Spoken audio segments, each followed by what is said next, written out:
Hello. So, it's 2:05. Let's not take too much delay this afternoon because it's dance again. We have the session now, the keynote session, then there is a parallel sessions, a coffee break, and the General Assembly of the AAATE Association. So, first we start with the keynote. You know, in AAATE, it's if I remember right, I was asked, well, I think it's a tradition. I was asked to provide a local keynote from Paris, and it's my pleasure to invite my colleague who is working with me in Paris 8, Salvatore Anzalone, sorry. Salvatore is working in our team since 5 years, 6 years, 6 years, that's it.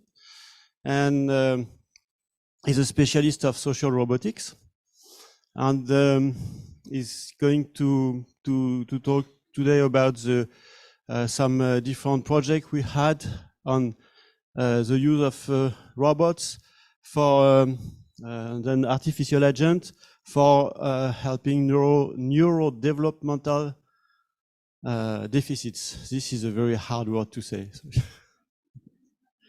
So Salvatore, and then Salvatore is really working so in our team since 6 years. And I wanted to say, you know, in France we have when you want to become a full professor, you need to pass une habilitation à diriger les recherches, which is more or less another PhD. With 3 reviewers instead of 2, and you know it's like a bigger one. And there is a couple of years I'll tell him you have to do it because you have the work to do it, and he never writes it, but he's ready to do this, so he should do. So maybe you will encourage him after. Salvatore, the floor is yours. About 45 minutes plus questions. Okay? Ah, c'est toi qui as dit.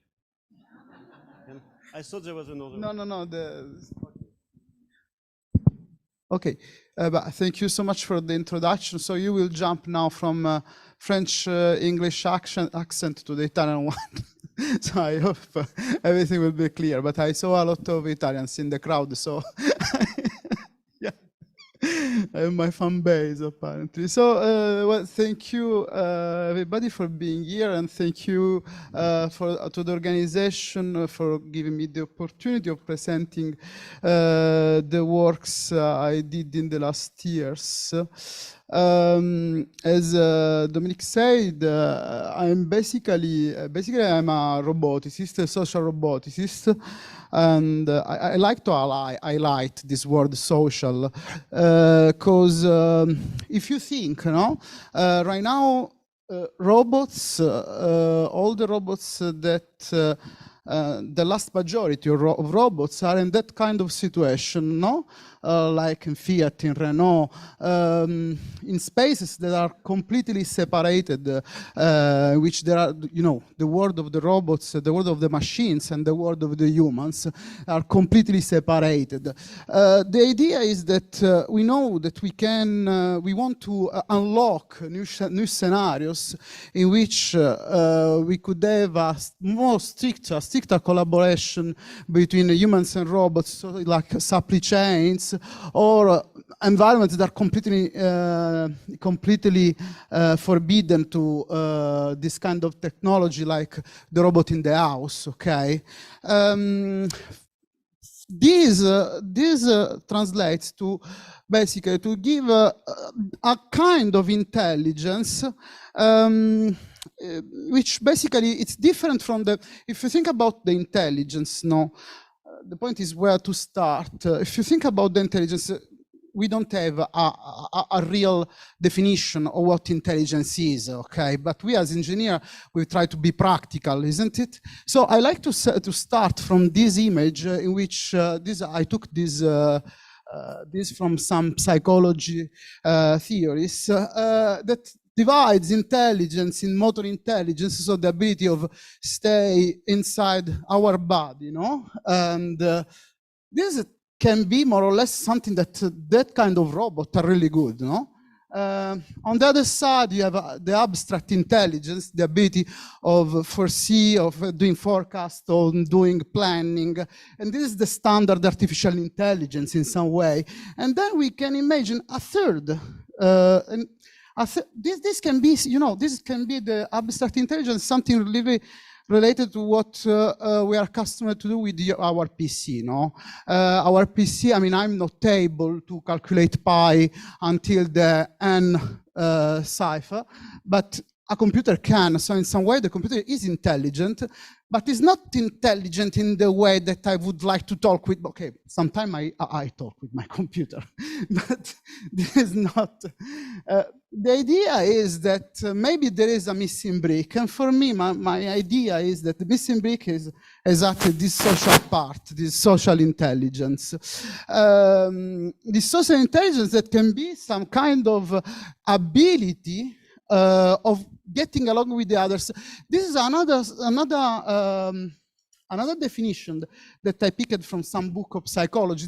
Basically, if you think getting along with the others, it's very difficult to translate it in some practical way, isn't it?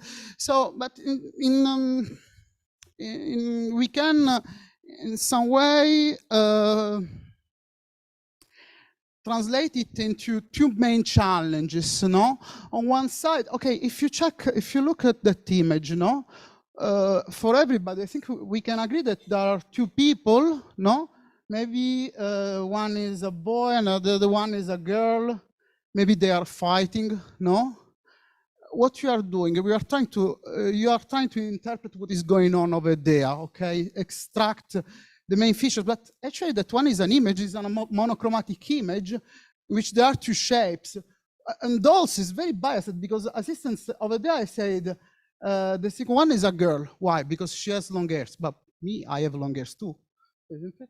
So this process that we do like a kind of instinctively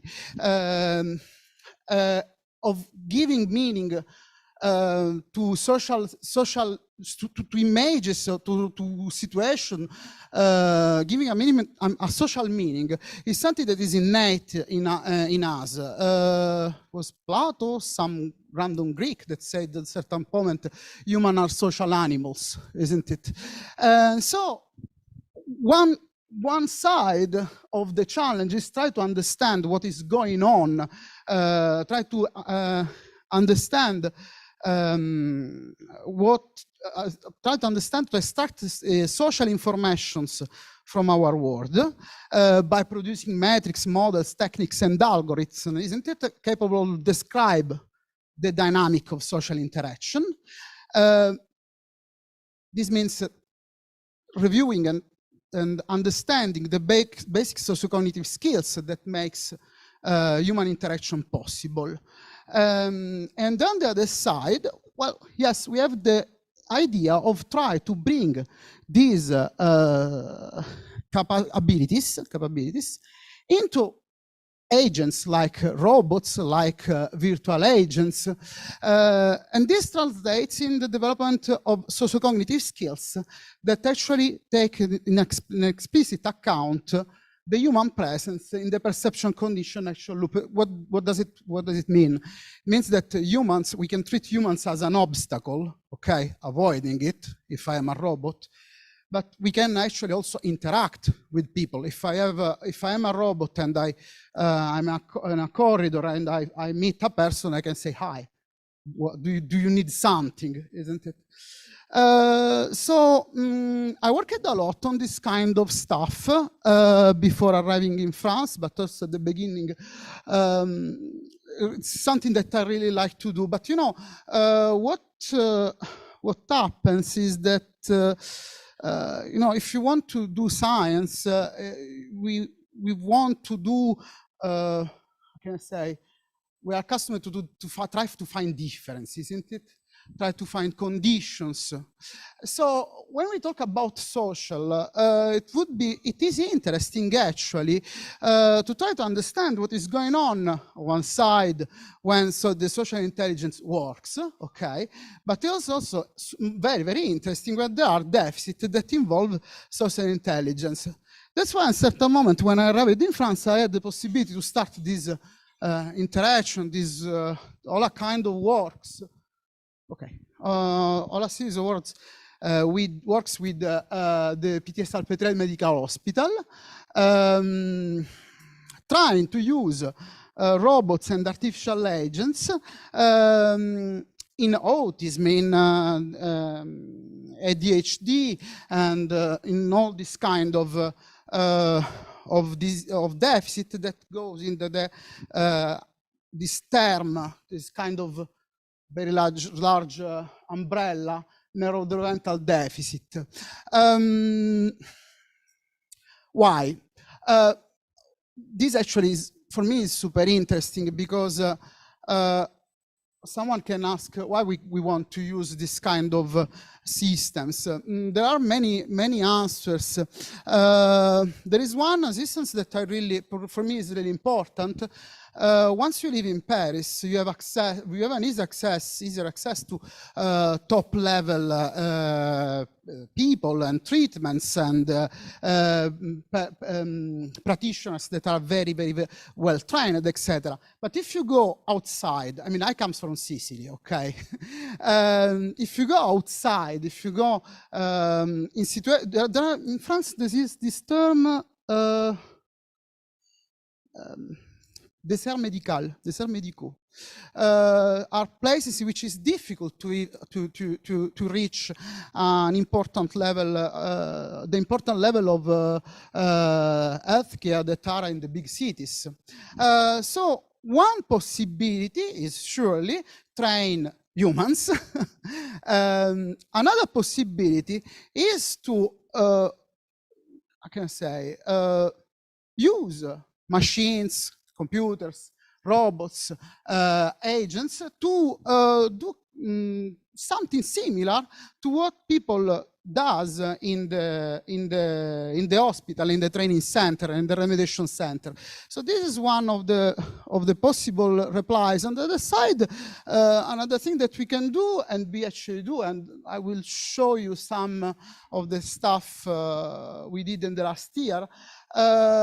We can do, on one side, we can help medicians on refine their diagnosis through a new set of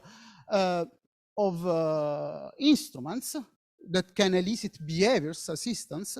And on the other side, we can help therapists on doing assistance remediation. Okay, remediation that could be done at the hospital, but also, as I can say, the goal, what I would like to do at a certain moment is to bring these technologies at home. Okay, so usually we use, if you look at the literature, you will find a lot of humanoid robots, humanoid stuff over there, but not only. Okay. Over there you have a robot like shaped as a kind of dinosaur. It's basically, they are toys actually, okay? The paradigm we use is actually the paradigm of the simplified human. Basically, what we do is saying, okay, if you think about the face of a human, the face of a human is a complex envelope that contains the emotion, where I'm looking at, the lips that are in synchronous with what I hear. Okay, I see the lips of the others. And so it's multimodal. So there is a lot of information in this envelope. Maybe a kind of, the idea is that maybe a kind of agent like this, which we can control each single facial expression, assistance, each single behavior, each single behavioral capability, maybe can be easier for the children to interact with. So today I will show, yes, so the loop that I talked to you before, that I showed you before, in this case becomes something more interesting from my point of view. On one side, we have the characterization of the neurodevelopmental deficit. That's me, okay.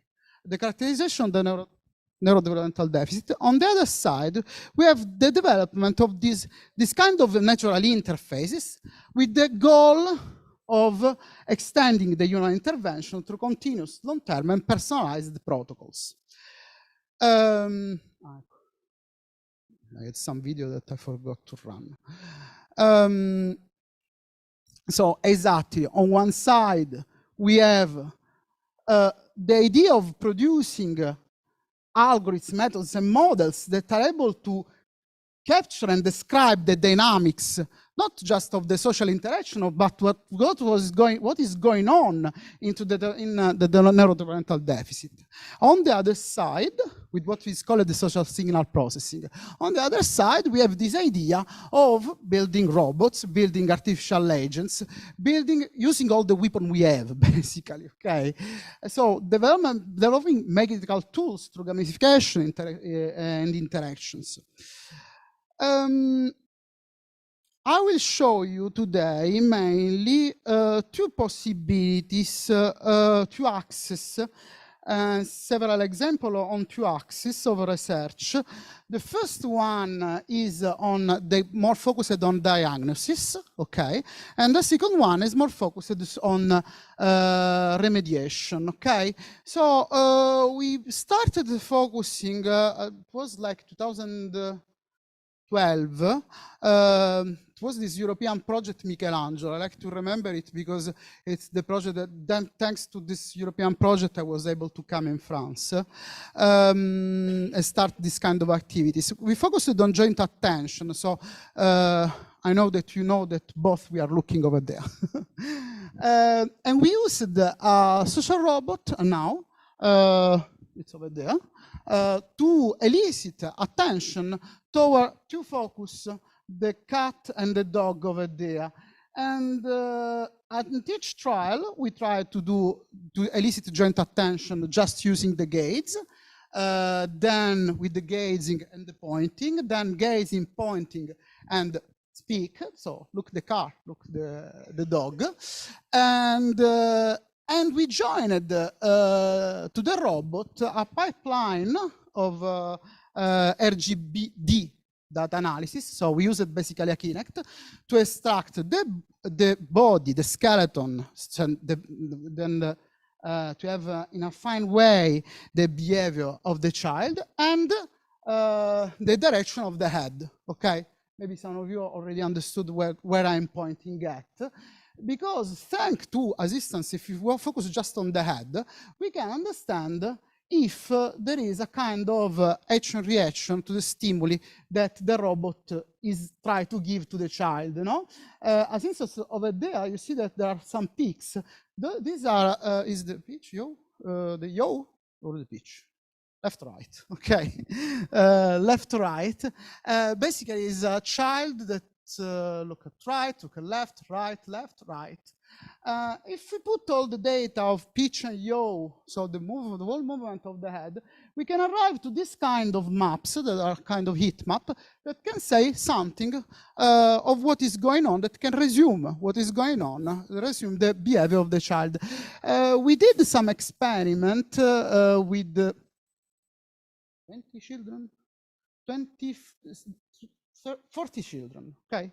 ASD and children with typical development. And as you can see, the pattern, this is an average pattern of the children, it's very different. The big blob in the middle, if you refer to the gazing of the typical children in typical development, the big blob in the middle is obviously the robot, okay? The child that is looking to the robot. There is a kind of variance, I mean, the sides of this blob. And then there are two lobes on the side, the gazing to the left, gazing to the right. Also, I think those images are, I really like those images because they are really easy to understand, isn't it? So left and right, this means that in some way the children reply, okay, to the elicitation. On the other side, we can see something very different. We have a bigger blob, a bigger blob in the middle. The child with SD are looking to the robot, but the variance of these behaviors is bigger. If you're accustomed to work with the children, with this kind of children, you know that sometime in a kind of situation, they produce behaviors that are quite large, different. If I ask to a child in typical development, let's do a game with a robot, stay there, the child will stay there. It will be amazed of doing something with the robot, in particular at the beginning, and stay there. On the other side, the child with ASD, the children with ASD, usually they, what is this variance? They do like this, this. They didn't look straight, okay? So all this variance of behavior is visible in this pattern. And we have the two lobes on the side are basically absent because not all the children with ASD are responding to this stimuli. On the other side, we can do the same thing using the other assistance. This is the projection of the center of mass of the child. And if you see here, there are some children that actually went away. Okay, so you see also here the size of the blob is very small in the case of typical children in typical development because they stay there where the task and according to the task. Children with ASD have a bigger variance of behavior. Then we moved to some exercise related to imitation. Okay. Always with now, this is a game in two phases. Basically, now produced some postures, okay, and we asked to the child, and he asked to the child to imitate him, okay. So it's not the robot that imitates; it's the child that imitates, okay. In the second part, the child actually proposes posture, then the robot imitates. In the first part, there is a kind of neural network that tries to connect the posture proposed by the robot with the visual features that are collected from the camera, okay? Also in this case, we had 30 children.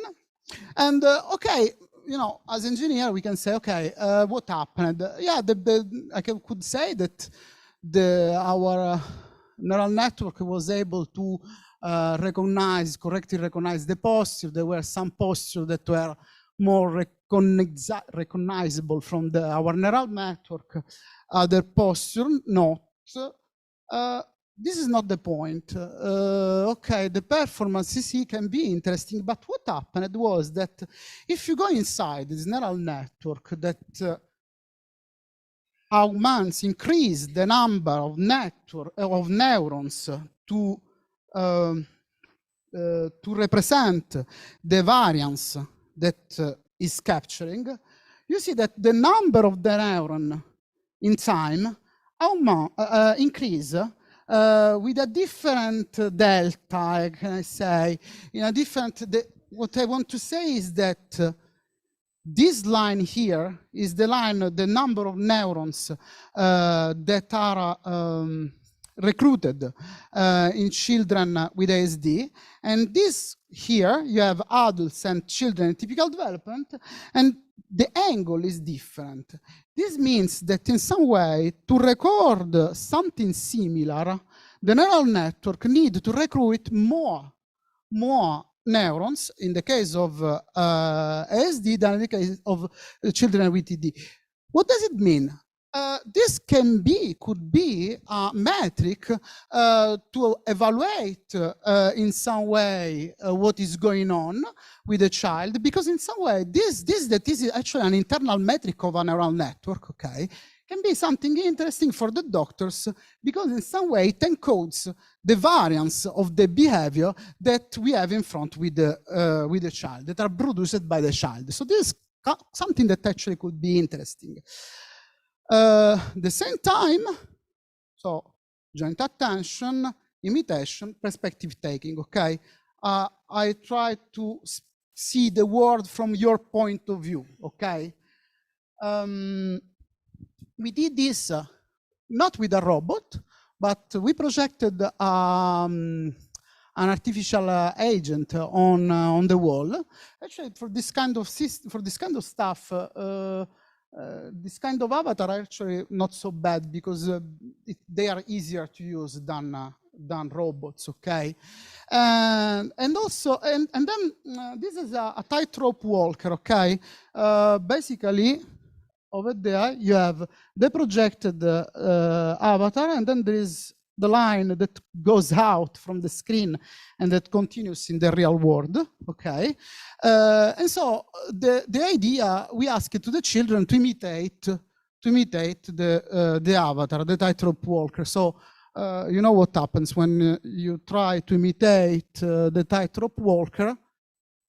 Okay, you do something like this.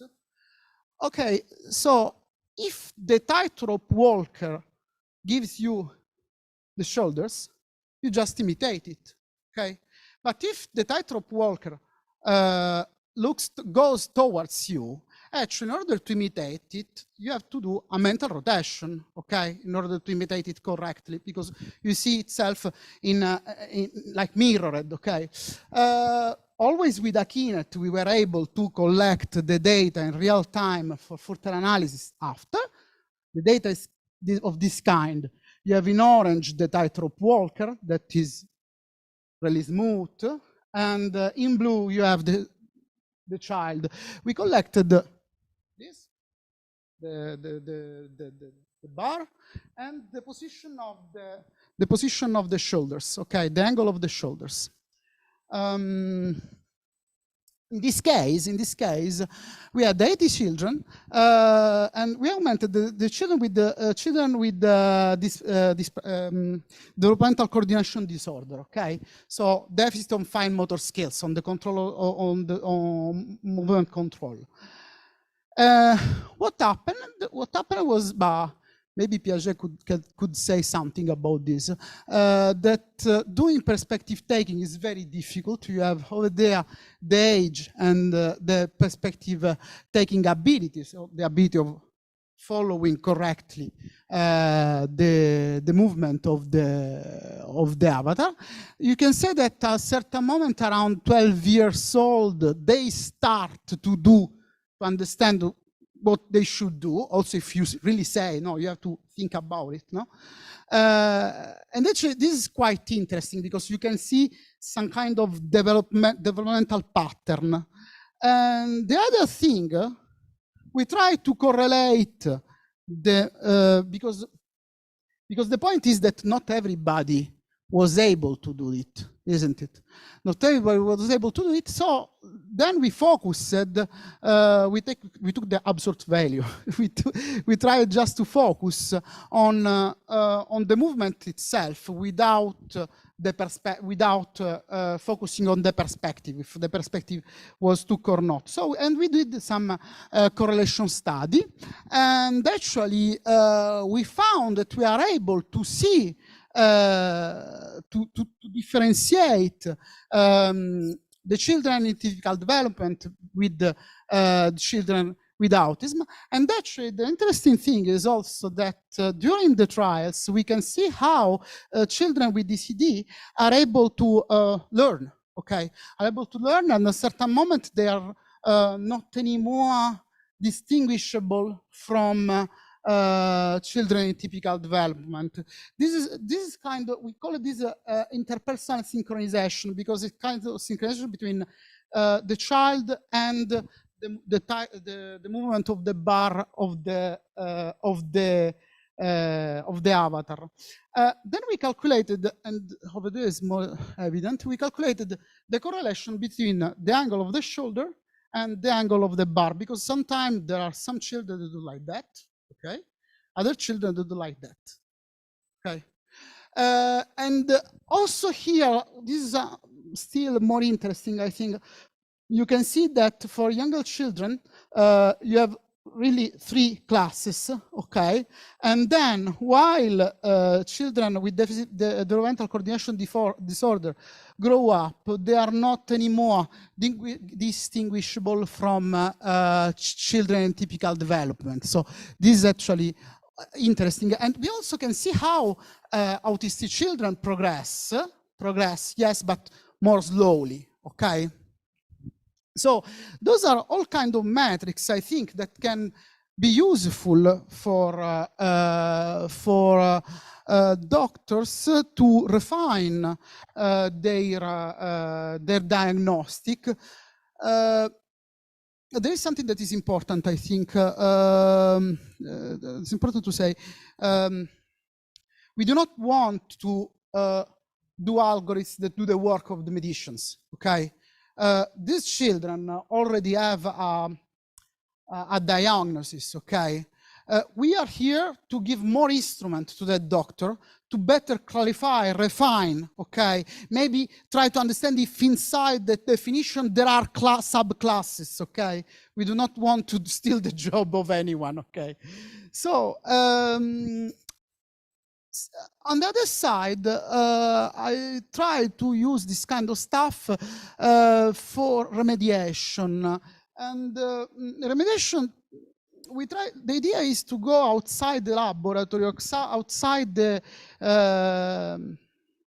hospital, outside the therapeutical center, try to find, because we want to teach children abilities that can be generalized, okay? We want to do something in an intensive way, okay?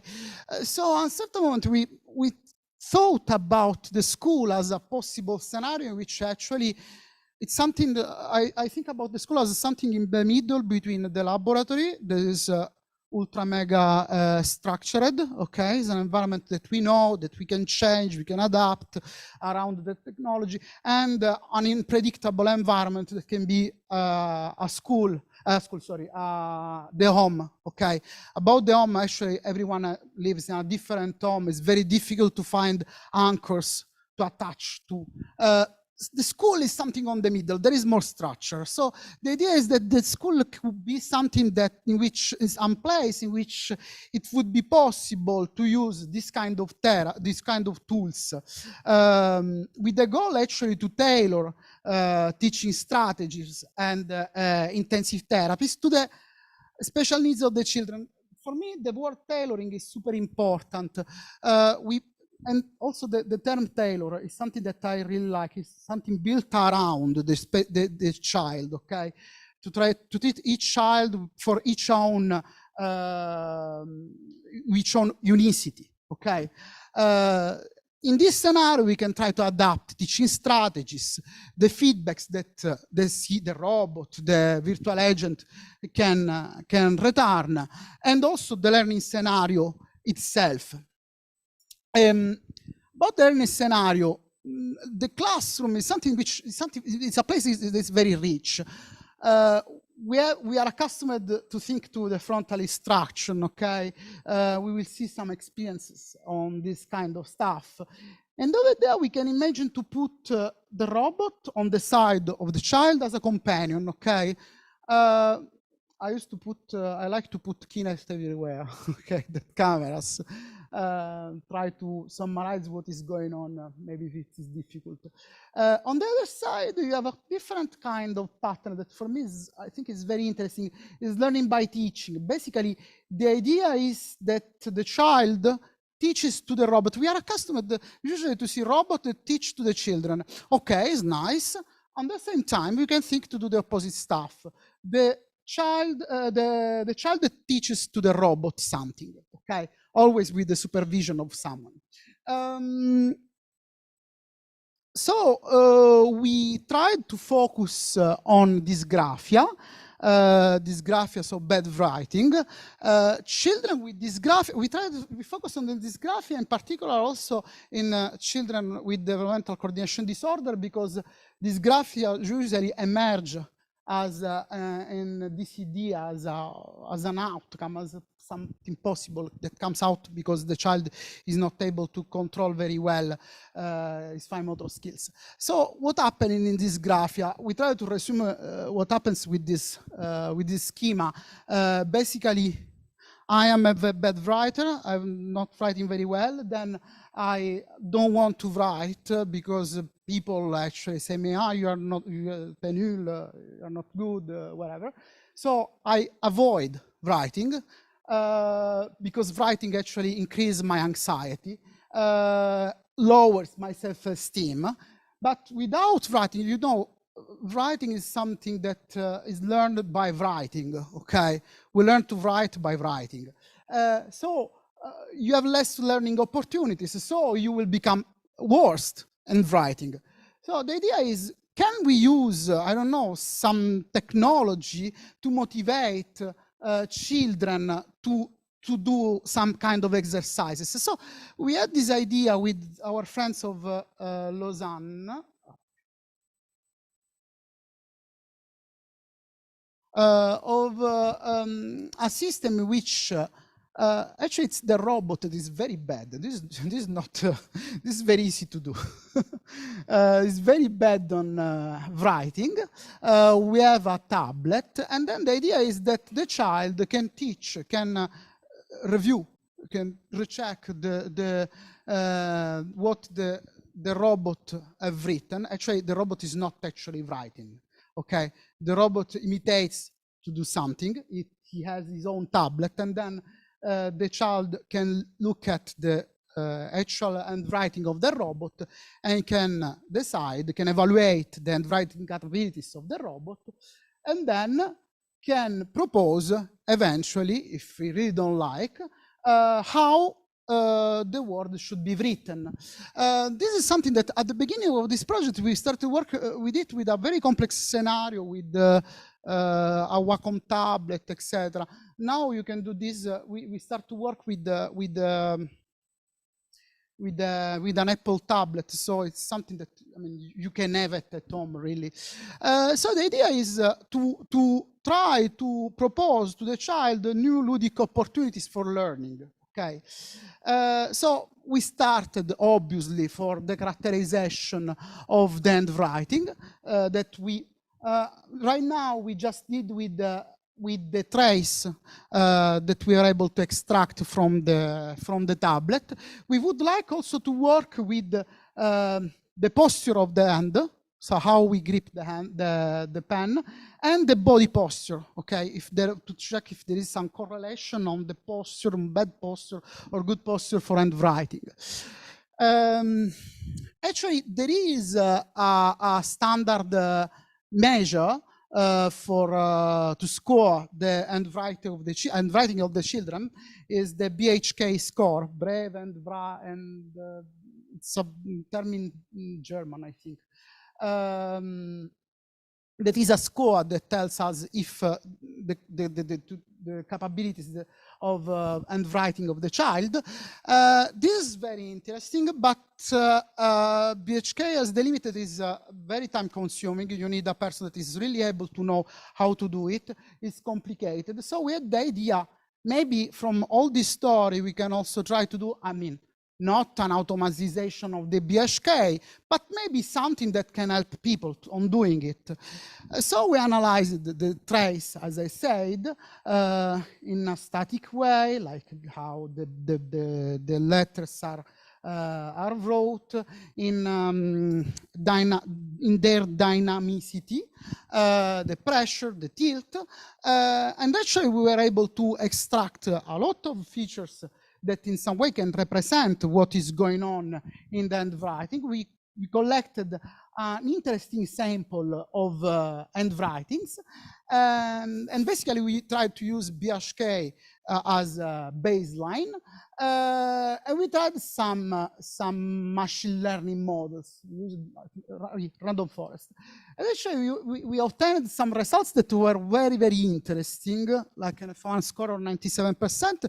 But I think the most interesting thing I didn't wrote is in this slide is that since we took a lot of data from schools, we think that some of the points that we collect, some of the scores we collected were from children that maybe they have dysgraphia because they have DCD, but they didn't know, they still don't know right now, okay? Or maybe they didn't tell us, okay? So they are in the wrong cluster. Actually, we really saw these points like over there, one that should be there. So was actually something really interesting. So then we focused on the robot, but why a robot? It's not possible to use, I don't know, just the tablet alone, a tablet with a speaker, or a screen, okay, with a virtual agent, or the robot itself. Well, actually, we found that the presence of the robot is actually something. Is something, okay. The one that was the worst was just the vocal guidance. The two that actually have the more sense were in the virtual agent and the robot. The point is that the robot, when the robot moves, you see him, or eat him, okay? So it's something that is interesting. We will come back on this point. And then we did a pilot. What happened was actually, I think was nice, because there was this child that actually was like a big no. I don't want to write. I don't want to do my exercises, etc. We started from this. And from that kind of handwriting, that was basically, we were not able to score it because it was too much, it was outside the possibility of scoring it. To a child actually said, okay, let's go to teach to the robot, to the therapist, okay? So as just as a motivational object, this was very, very interesting. And we passed in like 1 month to this kind of handwriting. It was kind of amazing, especially for this kind of this child that was, as I can say, really, no, I don't want. Un punto non fa primavera. We had just 1 point in this case. We didn't validate anything with this. So we were able to to receive a scholarship from ANR and from the Swiss National Science Foundation. And then we were able to have some autonomy, at least, for making a better version of the system. On this version of the system we are working on right now. We changed the robot. We have this robot over there. It's called QT. And the first thing that was really evident on this pilot was that the robot was actually, the social capabilities of the robot were really, it lacked of social capabilities, okay? So we said, okay, let's try to focus on what this robot should do. Okay, the robot is over there, but what he has to do is just offer a guidance, offer some retards, I don't know. So what we did was to conceive a Wizard of Oz system that we co-developed with the psychotherapist of the PT Salvatore Medical Hospital. And then basically, we did some kind of really co-creation of this tool. We did 3 rounds of co-creation. Basically, we involved 3 psychomotors with 6 children and 3 teachers. Okay, it's over there. And 3 teachers. And we repeated this 3 times. Every time the children interacted with the robot controlled by the therapist. The therapist was there, as you can see in this image. The therapist was there. Everyone had a tablet. Okay, the robot had a tablet, the child had a tablet, the therapist had a tablet, and the therapist was able to click and to ask the robot to execute something, to control the robot. At the end, we basically, this was the first iteration and the last iteration. We were able to create a tool that is actually interesting. That is actually interesting because it's able to launch a very large variety of behaviors. And actually, we try to validate this tool with some standard metrics. It seems people like it, not everybody. There is a point over there. But in some way, it seems that the tool is able, from the point of view of both the children and the therapist, to do something that is interesting for them. On the same time, and this is something that for us is also very interesting, we are basically over there, we collected all the clicks, okay? All the clicks of the therapist. We collected also a lot of data of what is going on around, always Kinect and audio and wherever. So our ambition is to try to exploit this data to augment the autonomous capabilities of the robot. This is particularly interesting because right now it's completely teleoperated, okay? But we found that we have two classes of users in some way. Teachers want ask for more autonomy. Psychomotors actually want to control everything. We don't want to propose something in the middle. We actually want to propose two systems with like a kind of selector for different degrees of autonomy. So a system that is able maybe to suggest, a system that is able to act autonomously, a system that actually does nothing, just execute. So this is one of, this is on our future works, basically. At the same time, we focused on attention deficit hyperactivity disorder. This is another disorder that actually eats a lot the daily life, can eat a lot the daily life of children, always in the school. Okay, this is a little bit ambitious as a system.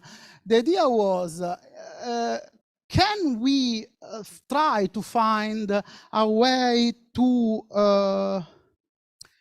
capture the attentional state of the child at school, and eventually with the robot or with something else try to push back the attention of the child to the shared activity. Okay, this time the video started correctly. So you see over there, there is the child. She's not a child, but that loses her attention towards the shared activity that was like just looking Peppa Pig in the screen. And the robot was able to understand and try to push back the attention of the child to the TV. How we did it? We tried the first thing, as I said, the first thing is try to characterize the attention. We have different possibilities for doing this. One idea is trying to use EEG, okay? So an EEG cask, an EEG helmet, sorry. And another way would be to extract like the direction of the head. Over there I put a kind of Kinect, so an RGBD camera in order to actually retrieve the body movements, the head movements, to have a kind of 3D reconstruction of what is going on. And then try to classify what is attention from non-attention. Once we focus, I don't know how many of you have experience on EEG data analysis. It's complicated in the sense that you have all this data and try to understand what is really going on and try to have a baseline of what is really going on in the brain of someone. It's difficult. So in the case of attention, we tried to do some experiments using the pupil size as a proxy for the attention. What I mean, if I ask you what is the capital, can you say the capital city of France? Everybody knows you don't need to mobilize any cognitive resources. If I ask you 13 times 17, nobody wants to do it, isn't it? Because you have to try to visualize this. People start to do some. Okay, so we asked people to do exactly this. We propose to adults, actually, in that case, to do. We asked people to do calculation, mental calculation, in a setup in which we had a screen in front, and we try to screen the EEG and an eye tracker. Okay, an eye tracker able to read the pupil sides, and actually we found a kind of correlation between the sides of the pupil and and the EEG. In particular, we focused on beta theta ratio from the frontal electrodes.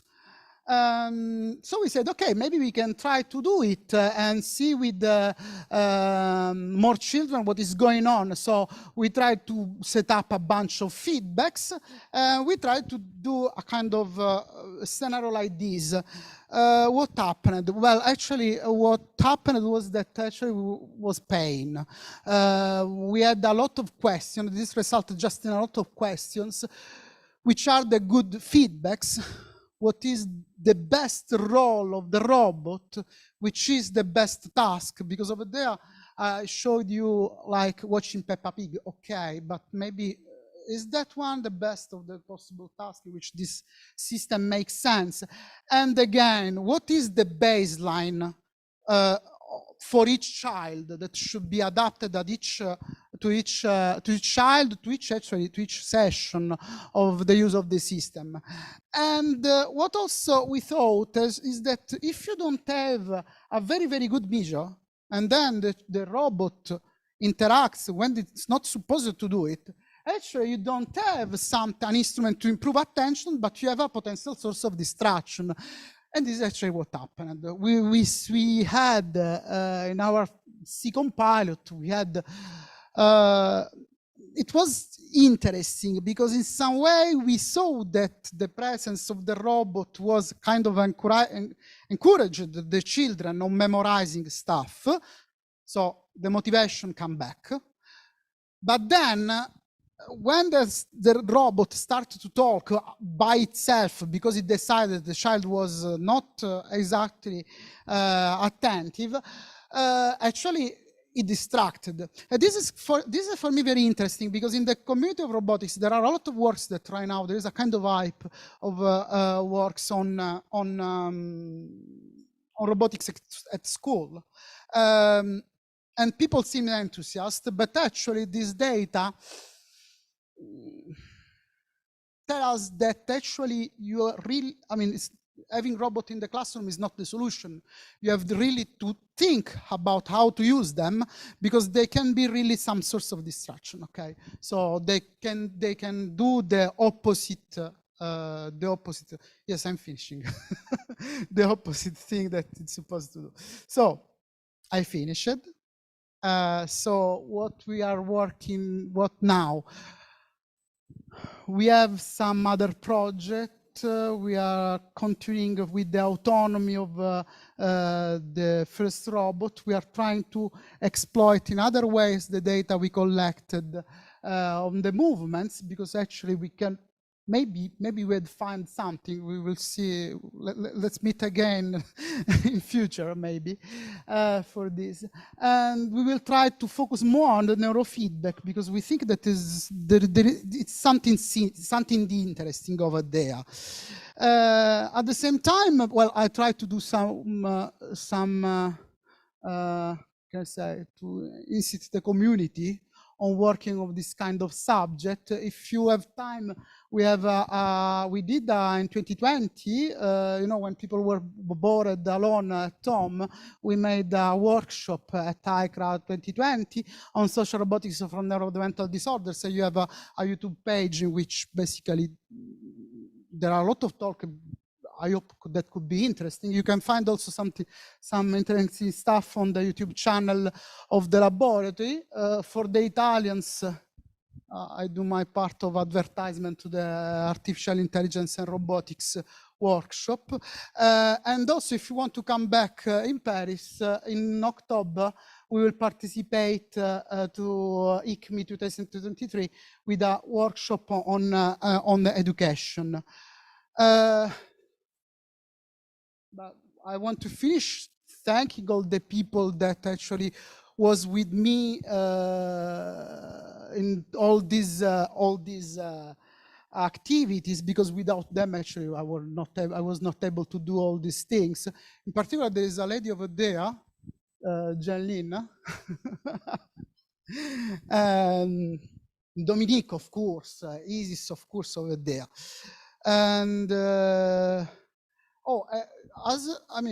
maybe a big thank you also to the organization here, to all the young guys over there that are around, that are doing a great job in these last days. I think it's worth to mention this. Thank you.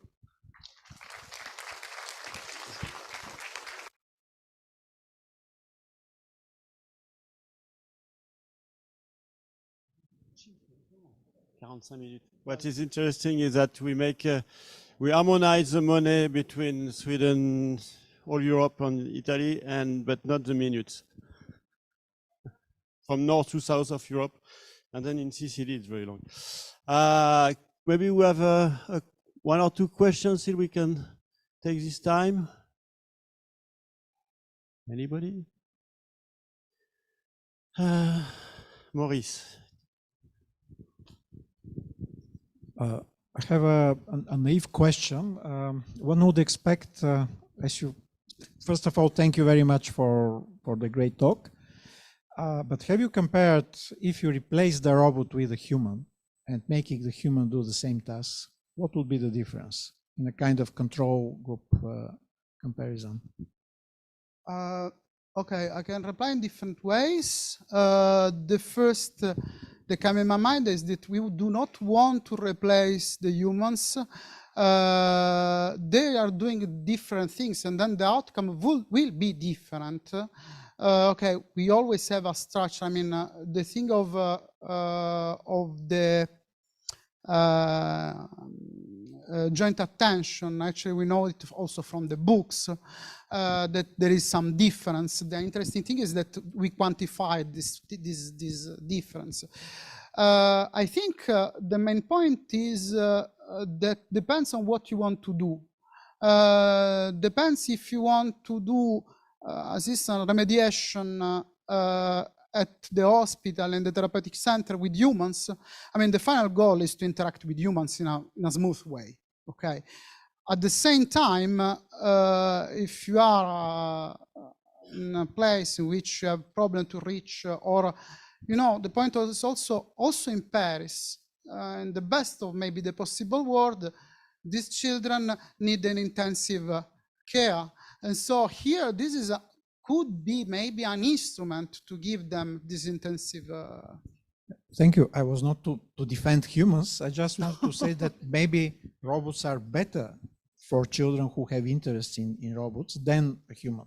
So it would be interesting to see, to compare what is missed by a robot and vice versa, not to defend a human. Yes. Yeah. Thank you. The point, I think, is that since they are different, the pattern can be different. And the interesting thing of the robots, of the artificial agents in general, as I said, is that they are simplified. So we can hope that this can be easier for children. Just this. Yes, we can do, and we actually use the humans as a baseline sometimes, okay?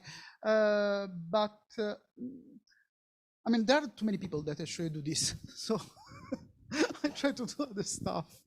But I mean, for me, this is the point actually. The social agents, virtual agents can be easier, could be easier. And then can be a new tool for doing something else.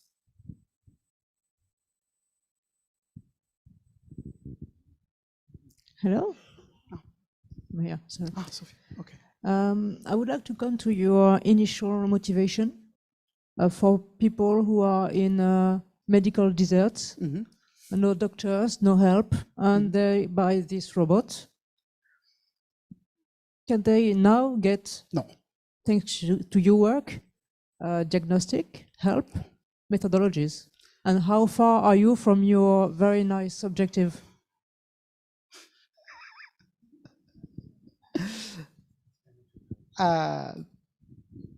This isn't. Merci. Okay, this is let's come back to the reality.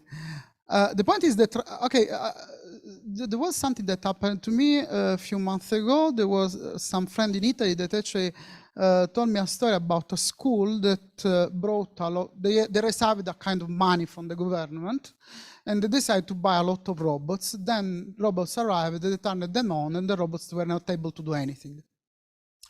Right now, the situation is that in any case, you need programmers, you need the people trained that put something to do in the robot. We have a nice GitHub eventually. We try to share the stuff we do with the community. Actually, what happens is that robots are complex machines that still are far, so in particular that kind of robots are far from being used by everyone. At the same time, I think we can see a pattern maybe in a not so far future. I mean, before the holidays, I attached the ChatGPT to Now and to Qt. And that was really, really interesting to talk about wherever with a robot. It was the first time in my life we had a nice conversation. So maybe with this new instrument, we can simplify, we can make them accessible. At the same time, they are fragile, I think, are still fragile. So yesterday there were some robot, some peluche robot that turned around from Valerio, some guy from Rome. Okay, there were some upstairs. Maybe this kind of robot are soft, can be more useful against this kind of hard robots. I don't know. But I mean, the nice thing is that we have a lot of things to do. So we have a lot of paths to discover, there is a lot of research to do. Maybe less money, but. Grazie. So now we will close this session, but just before we close this session, there is, we will ask 1 minute. Natasha has something to announce. So you have 45 seconds. On behalf of the chapter authors of Marcia Scherer's Matching Person and Technology latest textbook, this was launched at AAATE pre-conference session on Tuesday. I now invite you to take out 2 tickets, and these are the winners of the signed copy of this book. Who is the first winner? Okay, if Mahmoud comes to get second edition. Okay, and Renzo. Oh, perfect. Thank you for your time. Enjoy your afternoon tea. So thank you to be so quick. So now the sessions will immediately start. So you can move to your 4 tracks or to the inclusion forum.